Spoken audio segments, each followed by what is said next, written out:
تو اس سے مراد ہے پورے وطن کا وہ سربراہ ہے، لیکن نام اہم جگہ کا لیا جاتا ہے۔ تو یہ کنیت ابو محمد اس لیے رکھی کہ اولاد تو آدم کی سبھی ہیں، ہاں ہاں ہاں، لیکن اولاد میں جو حسن، جو جمال، جو کشش، اور آنکھوں میں جو نرگسیت، جو وقار، جو ہیبت، جو جناب رسالت میں آپ صلی اللہ علیہ وسلم کی رات میں مقناطیسیت، کیا بات، یہ ساری چیزیں جو اللہ نے حضرت محمد صلی اللہ علیہ وآلہ وسلم میں رکھی، کسی اور میں نہیں رکھی۔ اس لیے آدم کو آدم ہونے کے ناطے جی جناب پہچانا جاتا ہے، لیکن زیادہ ان کو حضرت محمد صلی اللہ علیہ وسلم کی نسبت جو ہے وہ ان کے لیے جناب استعمال کی جاتی ہے۔ یہ تو وہی بات ہوئی جس طرح اللہ پاک نے فرمایا تھا نا، فلا وربکا، تو اے حبیب تیرے رب کی قسم ہے، اب تو وہ سب کا ہے، تو جو مزہ رب محمد میں ہے وہ دوسرے، وہ تو ہے سب کا رب ہے، تو یہ ابو البشر کیا خوبصورت نقطہ عطا فرمایا، سبحان اللہ سبحان اللہ۔ تو شاہ صاحب قبلہ میں چاہوں گا اس آیت کی مقصدیت کا جو چراغاں ہے وہ ایک پڑھنے والا کس طرح محسوس کر سکتا ہے، میں چاہتا ہوں اس کی روشنی بھی ہمیں عطا فرمائیے گا جی۔ بندہ نواز، میں عرض کروں گا کہ اس وقت 3 نظریے لوگوں میں گردش کر رہے ہیں ٹھیک، حضرت آدم علیہ السلام کے حوالے سے۔ ایک تو کہا جاتا ہے کہ آدم علیہ السلام سے پہلے بھی ایک مخلوق زمین پر موجود تھی، لیکن وہ جو مخلوق موجود تھی وہ اپنی صورت میں وہ انسانوں کی سی نہیں تھی۔ ٹھیک، وہ جو مخلوق تھی جنات تھے، ڈائناسور قسم کی چیزیں دنیا میں پائی جاتی تھیں، اور لڑائی جھگڑا فساد یہی سب کچھ اس زمین پر ہو رہا تھا۔ جناب آدم علیہ السلام بلا شبہ پہلے انسان آدم ہی تھے۔ بے شک، بعض لوگوں نے رات کے اندھیرے میں جناب مٹی سے سونا تلاش کرنے کی کوشش کی ہے، لیکن ان کی کوششیں عبث ہیں۔ اللہ اکبر، پوری تاریخ مذہب پڑھیں، جی، کتابوں کی تاریخ پڑھیں تو آدم علیہ السلام کا انسان اول ہونا بھی پتہ چلتا ہے، اور خلافت کے لیے انتخاب یہ تاریخ بھی بتاتا ہے کہ اللہ نے نبوت اور رسالت بھی آدم علیہ السلام میں اس کا نور رکھا۔ سبحان اللہ۔ آدم علیہ السلام کی خلافت کے بارے میں جو آیت ہم پڑھ رہے ہیں جی، اس میں 2 چیزوں کا حوالہ فرشتوں کی زبان سے دیا گیا کہ جس کو بنایا جا رہا ہے تو یہ تو جناب ان کی اولاد جو ہے یہ قتل و غارت کرے گی، خون ریزی ہوگی اور فساد مچائیں گے، یہ 2 باتوں کا حوالہ۔ تو میرے نزدیک جو لم ہے یا مقصدیت ہے ٹھیک ٹھیک، اس آیت کی، جی جی، وہ 3 چیزیں ہیں۔ بسم اللہ بسم اللہ۔ پہلی چیز یہ ہے کہ انسانیت اپنے اوپر رحم کرے اور وہ نظام خلافت جو انبیاء علیہ السلام کا ورثہ ہے ٹھیک، اس سے مستفید ہونے کی کوشش کرے۔ سبحان اللہ۔ دوسری چیز جو قابل توجہ ہے کہ کائنات میں خاتمہ فساد، بڑے بڑے تھنک ٹینک کام کر رہے ہیں، بڑے بڑے ادارے بنے ہوئے ہیں کہ جناب فتنہ و فساد ختم ہو جائے۔ تو جناب آسان سا نسخہ شفا قرآن مجید دے رہا ہے کہ اللہ نے جو ایک نظام تمہیں دیا، رسول آئے، انبیاء علیہ السلام آئے، ان کا قدم پکڑ لو، ان کا دامن پکڑ لو تو اللہ تعالیٰ تمہارے ہر قسم کے فساد کو دور کر دے گا۔ ٹھیک، تیسری چیز جو مقصدیت کے حوالے سے ہے، جی، اس وقت پوری کائنات میں قتل و غارت ہے، تو میرے خیال میں قتل و غارت کی جو کوششوں کے سمندر جناب لوگوں نے پیدا کر دیے ہیں، ان کے سامنے اگر آپ بند باندھنا چاہیں تو وہ نظام خلافت جس کا پرچار رسول اللہ علیہ السلام نے کیا، سبحان اللہ، اس کو اپنانے کی ضرورت ہے۔ کیا بات، میں صرف ایک لفظ اور بھی بڑھاؤں گا بسم اللہ بسم اللہ۔ کہ جس طرح درخت بالکل پہلے روٹ جس وقت زمین سے میں اندر سے نکلتی ہے، جی جی، پہلے ننھا سا تنہ ہوتا ہے، پھر شاخیں لگتی ہیں، پھر وہ بڑا ہوتا ہے، پھر ایک وقت آتا ہے وہ درخت مکمل ہو جاتا ہے۔ اللہ میرے نزدیک خلافت کا نظام بھی ایسے ہی ہے۔ واہ، آدم علیہ السلام کے زمانے میں خلافت ننھی سی تھی، کیا بات ہے، وہ واہ شجر واہ طوبہ بن کر کے بڑھنے لگی، واہ پھر واہ، اس کے ساتھ شاخیں لگیں، پھل لگا، پھول لگا، پھر دور دیکھے گے، کبھی نوح علیہ السلام کا، کبھی شعیب علیہ السلام کا، کبھی صالح علیہ السلام کا، کبھی یوسف کے تاج کے نگینے چمک کے ساتھ انسانی تاریخ میں آگے کرتے کرتے اگر آپ سمجھیں کہ خلافت مکمل کے در ہوئی تو وہ محمد عربی صلی کیا اللہ بات، علیہ وآلہ وسلم کی واہ واہ واہ واہ، سبحان اللہ سبحان اللہ۔ ناظرین کرام، کیا خوبصورت خلافت کا حسین منظر پیش کیا ہے کہ کہاں سے چلی اور پھر خلافت عظمیٰ سرکار دو عالم کے سر پر رب کائنات سجائی ہے۔ ہمارے ساتھ رہیں، ملاقات کرتے ہیں ایک وقفے کے بعد۔ جی ناظرین کرام، آپ کا خیر مقدم ہے، حکمت قرآن پروگرام میں آپ شامل ہیں۔ شاہ صاحب قبلہ ہمارے ساتھ ہیں۔ اللہ پاک نے ہمیں بہت بڑا شرف عطا فرمایا کہ شاہ صاحب سے قبلہ سے ہم قرآن و حدیث کا نور حاصل کرتے ہیں اور ہمارے قلب و روح جو ہیں وہ معطر ہو جاتے ہیں۔ شاہ صاحب قبلہ، میرا اگلا سوال آپ کی خدمت عالیہ میں یہ ہے کہ جب رب کائنات نے فرمایا کہ میں خلیفہ بنانے لگا ہوں تو فرشتوں نے آگے سے کہا یہ تو خون ریزی کرے گا، ہم تیری تسبیح کرنے والے ہیں۔ یہ جو علم الملائکہ ہے کہ انہوں نے، یہ میں چاہتا ہوں اس پہ ذرا کچھ موتی عطا فرمائیے کہ انہیں کیسے پہلے پتہ چل گیا؟ آپ پوچھنا یہ چاہتے ہیں کہ فرشتوں کو کیسے پتہ چل گیا ہاں جی بالکل، کہ جس کو خلیفہ بنایا جا رہا ہے؟ ٹھیک ہے، بالکل یہی سوال ہے میرا۔ وہ تو جناب آگے جا کر کے خون ریزی ہوگی جی، فساد اور کرے گا، آگے جا کر کے فساد ہوگا۔ جی ایسے ہی۔ تو اس پر مفسرین کرام نے چند اقوال نقل کیے ہیں۔ پہلی بات یہ ہے کہ اللہ رب العالمین نے سب کچھ لوح محفوظ پر محفوظ کر دیا تھا۔ سبحان اللہ۔ ہر چیز تحریراً سب تھی لوح محفوظ پر۔ تو لوح محفوظ کا آئینہ شفاف جس وقت فرشتوں نے دیکھ لیا تھا اللہ، تو انہیں پتہ تھا کہ مستقبل میں کیا ہوگا واہ واہ، اور کیسے ہوگا۔ یہ قول بھی مفسرین نقل کیا کہ ٹھیک، یہ تھا ان کے علم کا مورد۔ ٹھیک ہے، اب دوسری چیز ایک اور بھی کہی جاتی ہے، اصل میں فرشتوں نے آدم علیہ السلام سے پہلے کے حالات زمین پر جو تھے وہ دیکھ لیے تھے اللہ اکبر، کہ جنات آپس میں لڑ رہے ہیں، سرکشیاں کر رہے ہیں، ڈٹائیاں کر رہے ہیں، لڑائی جھگڑے ہو رہے ہیں۔ تو فرشتوں نے کہا کہ اے مولا کریم، کہ جن کو تو نے کوئی اختیار بھی نہیں دیا تھا جی وہ تو لڑ لڑ کے مرے، اب جب اختیار کا تاج تو واہ واہ واہ، اس تخلیق نو کے سر پر رکھے گا تو اندیشہ یہ ہے کہ پہلے سے بھی فساد زیادہ بڑھ جائے گا اور خون ریزیاں ہونے لگ جائیں گی۔ یہ دوسرا قول ہے جو ٹھیک، کہا گیا۔ ٹھیک، تیسری چیز بھی خصوصاً ابن خلدون نے ایک جگہ اس کی طرف اشارہ کیا کہ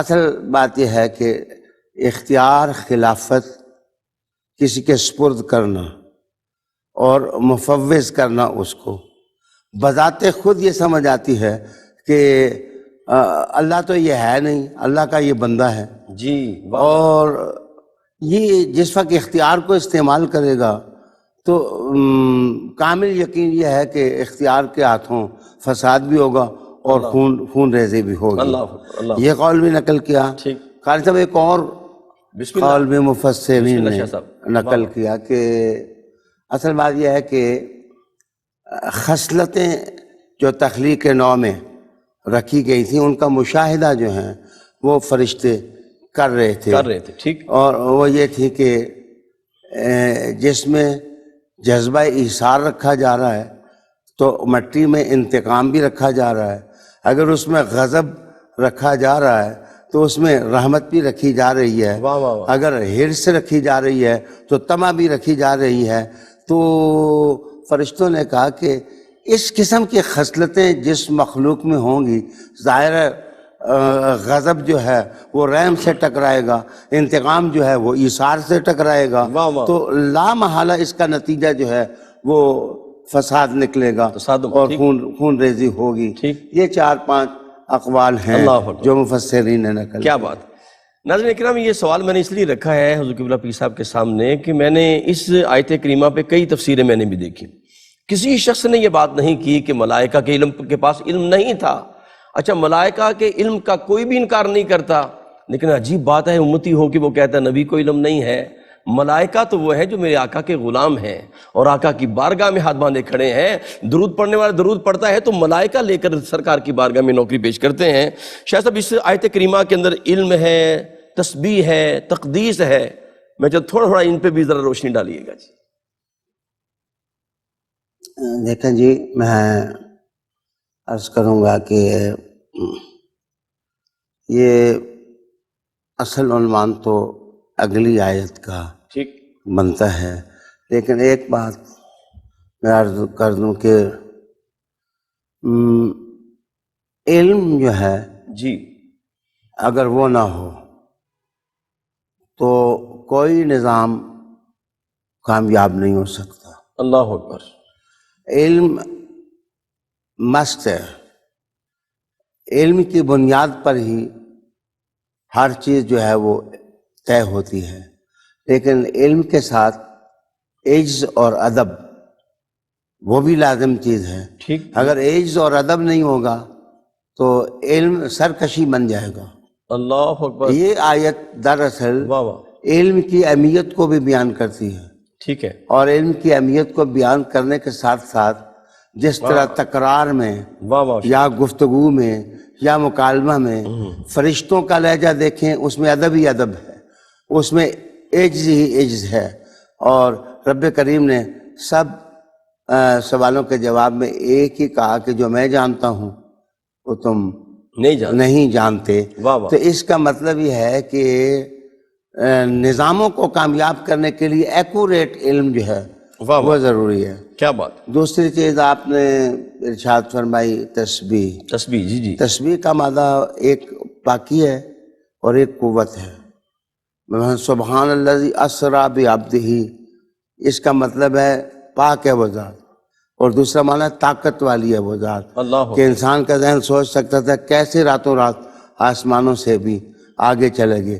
سبحان کا مطلب ہے کہ طاقت اللہ کے لیے، اللہ جس کو چاہے لے جائے. تو جناب تسبیح سکھائی گئی ان آیات میں.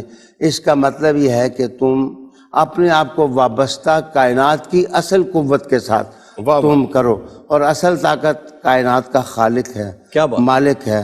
اسی کے سامنے انسان سر فگندہ ہو تو انسان کی کامیابی اس کے قدم چوم سکتی ہے. کیا بات. تیسری چیز ہے وہ ہے تقدیس. تقدیس محترم قاری صاحب، اس کا مطلب ہوتا ہے کہ کسی چیز کے اندر عیب ہو تو ان کو عیبوں سے پاک کر دو. تو یہ تقدیس کا معنی یہ ہوتا ہے. اندر اگر کوئی میل کچیل ہو تو اس کو نکال کے آپ دور کر دیں تو وہ تقدیس ہوتی ہے. تو دراصل فرشتوں نے یہ کہا کہ نقدس لک، رب کریم ہم نے دیکھا ہے کہ تیری عطا ہی سے دنیا میں عیب اور کمیاں دور ہو سکتے ہیں. مقدس تو ہے، یعنی صاف کرنے والا بھی تو ہے، اور ستھرا کرنے والا بھی تو ہے. اور جب تیری طاقت، تیری تقدیس، تیری تسبیح ہم کرتے ہیں اور ہم جانتے ہیں کہ تجھ ہی سے سب کچھ ہو سکتا ہے، تو پھر یہ خلیفہ بنانے کی کیا ضرورت ہے. رب کریم نے اس سوال کے جواب میں کہا انی اعلم ما لا تعلمون. کیا بات. کیا بات. ناظرین کرام، بڑی خوبصورت گفتگو چل رہی ہے، اور یہ جو قبلہ حضور شاہ صاحب نے تقدیس کی بات کی، تسبیح کی بات کی، اور خاص طور پہ سبحان کی بات کی. ناظرین لفظ سبحان جو ہے نا، اللہ پاک کو بڑا پسند ہے. سبحان اللہ وبحمدہ سبحان اللہ العظیم. میرے کریم آقا کا یہ فرمان ہے کہ جو بندہ دن میں 100 مرتبہ یہ تسبیح پڑھ لیتا ہے اور اللہ کی پاکی بیان کرتا ہے، اگر اس کے گناہ سمندر کے جھاگ کے برابر بھی ہوں تو اللہ اس کے گناہوں پر کلمہ عفو پھیر دیتا ہے. شاہ صاحب، ملائکہ پر ایمان لانا، میں چاہتا ہوں ان کے ماننے کی ضرورتوں پر بھی ذرا روشنی ڈالیے گا جی، بڑا ضروری ہے. جناب یہ ملائکہ جی فرشتوں کے لیے یہ لفظ استعمال ہوتا ہے. علامہ بہزاوی نے لکھا کہ یہ نورانی مخلوق ہے. ٹھیک ہے. اللہ کی جو جس شکل میں چاہے اللہ تعالیٰ نے اس کو اس شکل میں آنے کی طاقت عطا فرمائی ہوئی ہے، اللہ اکبر، اور جو اللہ کے اوامر ہیں اس کائنات میں ان کو امپلیمنٹ کرنے میں جی اللہ رب العالمین اسی نورانی مخلوق کو حکم دیتا ہے اور وہ اللہ کا حکم بجا لاتے ہیں۔ اور تکوین اور تشریح، جس وقت میں تکوین کہتا ہوں تو تکوین سے مراد ہے کائنات میں آسمان ہے، زمین ہے، سیارے ہیں، ان سب کا نظام اللہ کے فرشتوں کے ہاتھ میں ہے اور اللہ نے دے رکھا ہے، وہ اللہ کی مرضی کے خلاف سرے منہ نہیں چلتے۔ اور تشریح میں بھی اللہ نے ملائکہ رکھے ہیں، واہ ہر انسان کے ساتھ فرشتے ہیں، کیا بات، تو یہ مسلمانوں کے ایمان کا حصہ ہے کہ وہ تسلیم کرتے ہیں کہ اللہ کی مخلوق ہے یہ، سبحان اور اللہ کی مخلوق ہونے کے ناطے ان پر ایمان یہ رکھنا کہ یہ اللہ تعالیٰ کی اطاعت میں ہر وقت کیا جو ہے وہ کمر بستہ رہتا ہے۔ سبحان سبحان۔ شاہ صاحب قبلہ، اس میں ایک اور سوال میں آخر میں کرنا چاہوں گا کہ آدم علیہ السلام کی خلت خلافت کی بات ہوئی تو رب کائنات نے اس کا ذکر ملائکہ کے سامنے کیا، اس میں کیا راز پنہا ہے؟